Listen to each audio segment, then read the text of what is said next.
How they do, everybody? So today I did the bench press, and the bench press went pretty good.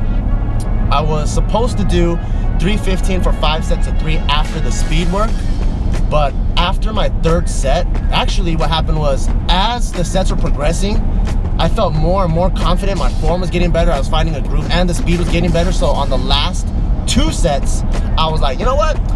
Fuck the motherfucking program. I'm gonna throw on the slingshot and I'm gonna go ham in this motherfucker. Shout outs to Mark Bell for hooking me up with the slingshot. And for those of you guys who ask me, what the hell does a slingshot do? It's overload work. So what it does is it gives you a little bit of assistance so that you can go heavier than what you usually do. It builds psychological confidence, and you put your muscles through time under tension with heavier weights, so you can get more accustomed to it. It's like having training wheels, but with heavier weights.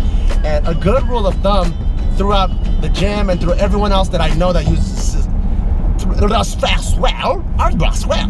everyone else that I know that uses a slingshot, if you can hit something for a triple in a slingshot, you pretty much got that. So what's amazing about that is, instead of frying your ass and hitting a heavy single to figure out what your 1 rep max is, you can just do something for a triple in that weight, and you can tell yourself what your 1 rep max will be or how it's gonna perform. So I was really happy to be able to hit 365 for 3, and I smoked all 3. There you go.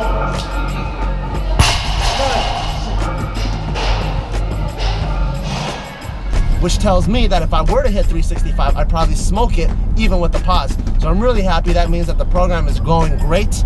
And then I tried to hit 385, but then my shoulders slipped on that freaking head thing, and I think I could have got it for a double, but I was only able to get it for a single.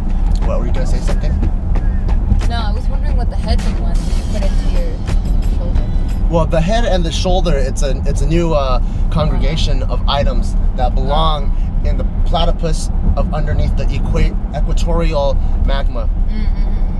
So yeah, it's a very scientific type of powerlifting technique and terminology that not everyone knows about. Oh, thank you so much. And thank you for ruining my video. And then anyways, I went off to do some more accessories with some shoulder exercises. This phase, I'm emphasizing a little bit more shoulder stability so I can control that motherfucking bar.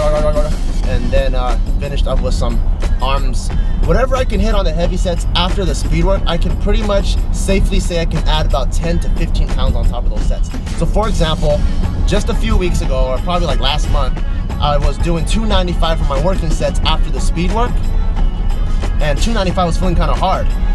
When I went to Hawaii, I found a gym to work out there, and since there was no attachments to do speed, I just went straight to hitting my straight weight with working sets, and 320 felt pretty easy. So it's good to kind of pre-fatigue myself, and then as soon as the actual meet prep and my peak weeks come by, I think the weight should be moving really quickly, and will give me a lot of confidence going into the meet. So that's it for this bench workout, and thank you, G, for ruining my video. Peace.